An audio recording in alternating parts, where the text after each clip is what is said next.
A check-in with the contact tracing app for England and Wales. It's been going 2 weeks, has 16 million downloads, and was used for 1.5 million check-ins in a single day. It's supposed to warn you if there's an outbreak in a place you visited. But does it?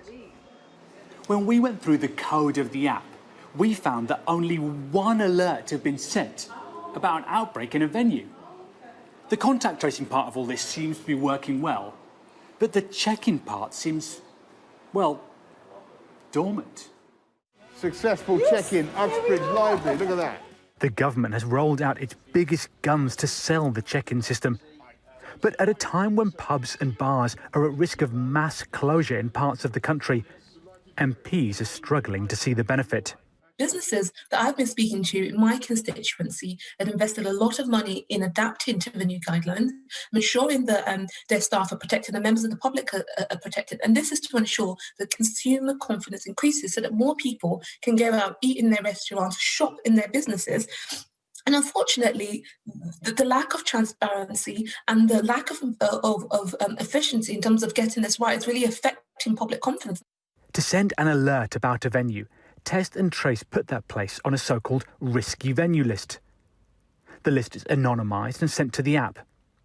If any of the venues on the list match the ones the phone's checked into, that'll trigger an alert. Looking through the code of the app, we uncovered the text of that notification. It says, "We are letting you know that you may have been exposed to coronavirus when you were out. Although there is only a small risk that you have been infected during your visit, please continue to follow the latest advice on social distancing." Then it asks people to watch out for symptoms, a message epidemiologists aren't sure is very persuasive.